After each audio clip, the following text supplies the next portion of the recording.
Good day, and welcome to Spartan Entertainment and Electronics. Today I'm putting my first video up on the Ryan Reviews side of things and discussing with you my thoughts and opinions of Netflix's Tiger King. Ryan Reviews is something I started as a Facebook page several years ago, and I'm now incorporating it into the Spartan Entertainment and Electronics realm. Check me out on Facebook as well at Ryan C. Reviews. And please remember, this is merely my opinion on this particular series. And with that in mind, here's my first video review. Tiger King, where to start? Well, for those that don't know, it is a documentary that is in part about a homosexual gun-toting redneck tiger zoo owner from Oklahoma, but it also features harems, homicide plots, and enough conspiracy theories to make us forget about storming Area 51. There is something in this show to hook most people and keep them coming back to see what is next. At the very least, that's what happened to me. I got caught by a hook and was reeled right on into the next episode.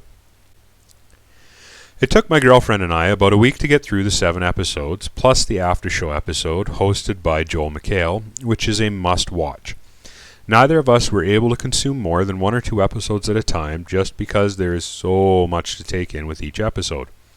It seems overwhelming at times, and I found myself questioning why I was still watching this madness, and then the hook hit me, and a brash decision was made to watch the next episode.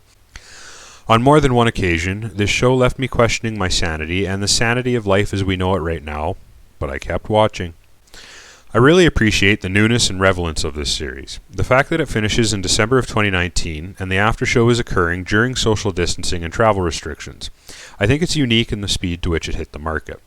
By all rights, this show should not have become the success that it is, however, it did, and I think some of that may have to do with the people being home right now and looking for ways to entertain themselves, myself included. I would be curious to see if this series was released a year from now, how it would have done in the ratings department. Also, the fact that this was all willingly recorded by people over the course of 5 years goes to show what some people will do for their 5 minutes of fame. How the producers developed the various players and changed their portrayal seemingly on the fly at times was incredibly impressive. I went from hating an individual at one moment and almost wanting to be in their circle the next. I love when a program puts me through a roller coaster like that, especially when it is done with a twist that I wasn't anticipating. I ended up hating Carole Baskin by the end of this series and her delusion that she's better than Joe Exotic and Doc Antle and the other myriad of characters. In my opinion, she is no better and merely putting on a show. I am convinced the only reason Carole never put a hit out on Joe is her seemingly sane and rational husband Howard. I am on the bus that Carole fed her last husband to the Tigers. Evidence or not, I think she did it.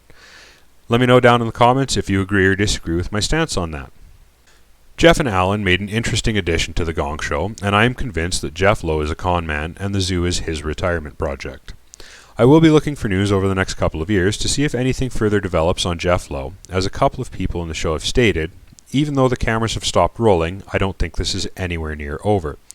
I'm pretty sure Jeff set Joe up, maybe with some prompting from the FBI, but we'll never know. So many conspiracy theories in this show, it's hard not to speculate and try to predict and solve these many goings-on. I love it. It was interesting to see the zoo workers portrayed in one light, and then to hear their stories in the after show, and the idea that maybe they weren't portrayed in a light similar to what they believe about themselves. It's just hard to tell what is and isn't reality with this series. I would love to see a series focusing on the zoo staffers and what they went through while all of this was occurring. As far as what I didn't like about the show, although I understand the hooks are necessary, I didn't like how big these ones were. The production staff were definitely playing for the wow factor, which I think created another issue with the series, and that is the time skipping. 1 minute we're in 2016, the next we're in 2019, and then we're back to 2017, filling in the pieces between the last 2 scenes or episodes. All the jumping around made it difficult to keep track of who is doing what and when, as well as where key components of the narrative fit in as they are presented out of chronological order. I would have liked to see a more streamlined flow of the timeline, and it not manipulated for the shock factor. Just as a follow-up to all of that, if you do watch this series, please be sure to watch episode 8, the after show. There are things aired out in that special that were really resolving to hear, and I'm glad it was included in this series. Some of the items I would have preferred be included in the main series, however.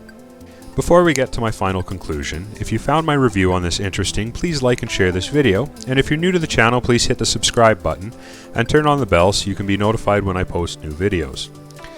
All in all, I enjoyed this documentary, and I appreciate the hooks that kept me coming back, even if I don't agree with them. I do, however, really struggle with the broken up and rearranged timeline of events, so my score has gone down because of that. For me, The Tiger King ranks as a nice to watch, albeit not a necessity.